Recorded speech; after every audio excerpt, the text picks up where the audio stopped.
What's up, risk managers? My name is Nasdaq Anonymous, and I'm addicted to the NQ. And boy, is she one hell of a drug. And welcome to today's NA meeting, where we will discuss the economic data for the week, the day's technical analysis, the trading opportunities we took on today's stream, and build a game plan for tomorrow's price action. And if you haven't done so already, you can show your support by subscribing to the channel. And with that said, let's jump into the charts now. This is tomorrow's data. Be mindful that all times are in Central Time. And we have a big block of news scheduled for tomorrow, so let's jump into it. We have news at 7:30 with the focus on initial jobless claims, PPI, and retail sales. At 9 o'clock, we have business inventories. At 9:30, we have some crude news. And at 10:30, we have the 4-week bill auction. Now, it's never recommended to trade during a major news release, but if you choose to trade during volatile price action, then understand you're playing a game of chance with your trading account. And now that we know what to expect, let's jump into the charts and create a game plan for tomorrow's price action. This is the block of price action that we traded on today's stream. And boy, was the bears not playing. They started in pre-market. You can see that the bulls failing to retest this high, the bears taking it down, and they continued to shoot down until around 9 a.m. Central Time. And price trading in a rotational range until the end of the session. Now, if you joined our stream today, you saw that I tried to fight this trend going down.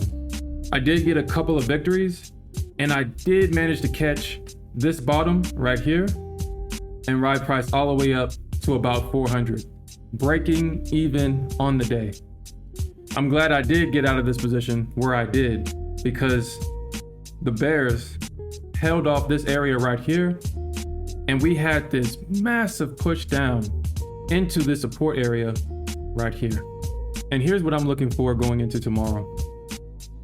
I see a triple bottom. Actually, this is a quadruple bottom. The bulls managed to find support in this area multiple times.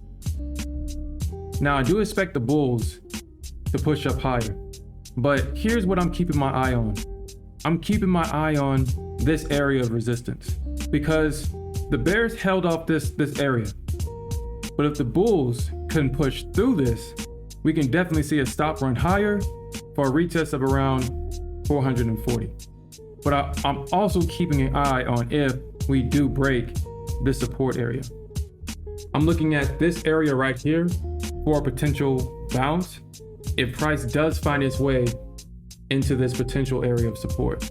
Now, we have major news tomorrow, so the price action will be highly volatile and unpredictable. I'm keeping my eyes on this area, but I won't be trading it unless I see what I want to see. And with that said, let's jump into a CL chart. Now, this is a CL chart. And boy, did the bulls come in, finding support in this area and riding price higher. Now, right now, price has found resistance at this area, but I don't believe the bulls are done. I believe that the bulls are trying to find their way up into this possible area right here.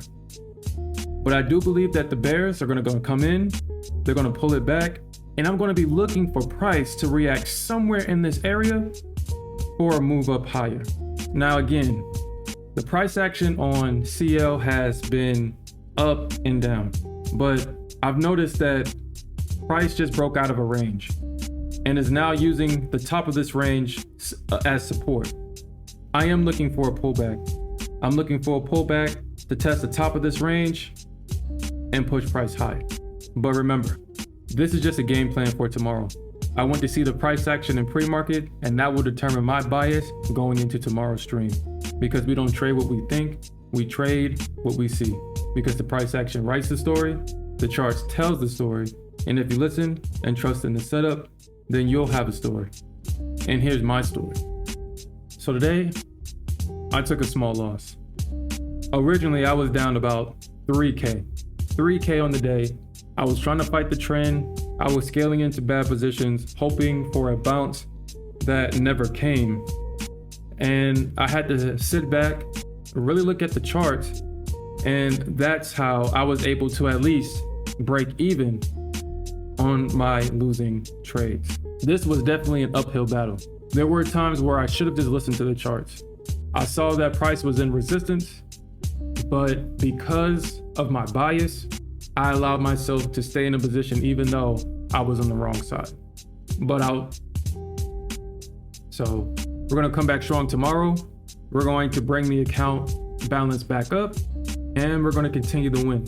And with that said, that's all I have. If you're enjoying these breakdowns and want insight on trading the Nasdaq intraday, then subscribe to the channel and join our live stream where me and my trading partner provides intraday analysis in real time. Our current goal is building a community, and if you're tired of missing the best trades on the Nasdaq intraday, then join the live stream, join the Discord, join the risk managers in the chat, and we appreciate your support as we grow. As we wrap up, remember the risk manager's creed. Trading involves risk and demands careful analysis and capital preservation. And we can do that by practicing sound risk management. Every trade tells a story. Make sure you write that story in your trading journal because our psychology is all over these charts. And as always, my name is Nasdaq Anonymous, and I'm addicted to the NQ. Stay green out there. Peace.